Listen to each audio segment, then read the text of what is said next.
My name is Sid, and as Ms. Shepherd told you that I'm a senior, but I'm not a senior, I'm a junior at Burlington High School, so that's fine.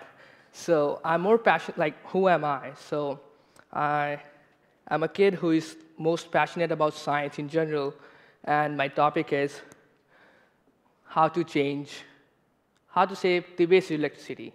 And that's the only picture I had for wasted.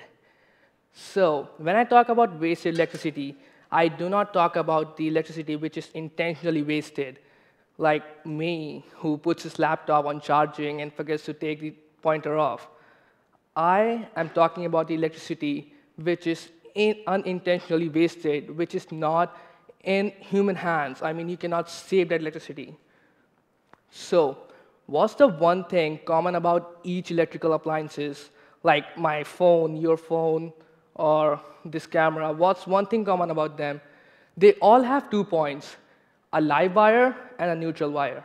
A live wire is the wire which carries the current from the current supply to the your electronic device, and the neutral wire carries the current from your electronic device to your current supply. That's common for all electronic device, but there is one thing which is not common with big appliances. Big appliances like a refrigerator, your washing machine, and everything else. There's one thing which differentiates these two appliances. This is a common socket. Every one of you here are like totally, like have seen this thing in your life, right? So there is a big point in it which is actually called earth wire. So what a earth wire does, it takes all the electricity and puts it on the earth, and this happens during a process. I would explain that process. So when the current is flowing from the live wire to the electronic device and from the electronic device to the neutral wire, if there is a problem in the live wire, the whole electronic device becomes live. And if you touch that electronic device, you get a shock. So what happens during a shock is the electrons just travels from a device to earth, and thus that electricity gets wasted. And what the earth wire does, it just takes that electricity which is in the device, which is like flowing anonymously, it takes that electricity and puts down it to earth. That's the electricity, that's the current, that's the energy I'm trying to save. It's not in our hands. You cannot just dig the earth up and take out that current. It's not physically possible. So for that purpose, I'm making a device. It's not actual device, it's a long process. So for that, I need good conductors. Good conductors like copper, silver, which would make me a big wire, which would carry the current from my device, from earth, to a Stepup transformer. When I talk about good conductors, I talk about copper because it allows many numbers of free electrons to flow through it, and the current can flow through it like very quickly. It does not take times. And what is a Stepup transformer? So after I take the current from the earth to my transformer, this is the transformer I'm going to send my current to. It's a step-up transformer. As the name itself suggests, it's a step-up transformer. It has less number of primary coils and more number of secondary coils. So suppose if I would transfer 100 volt of current in my primary coil, I would get around 400 volts in my secondary coil. That's impressive. That's a kind of invention which I want to present in front of people, like in front of inventors like me and you guys. So like, go home, try to do this thing. I have a prototype at my home which works perfectly fine. And that's my idea, how to save electricity. Many of people ask me that why do you have such crazy ideas regarding electricity? And I only give them one reason. Imagine your life without electricity. The point you get up in the morning, the reason why I'm standing over here, this spotlight, this mic, everything is related to electricity. Imagine these guys reading their books in the candlelight. Put yourself in the shoes of these guys. Can you guys do this? Can you guys live without your mobile phones for a day? Can you guys live without your television, internet for one day? The answer in 21st century is obviously no.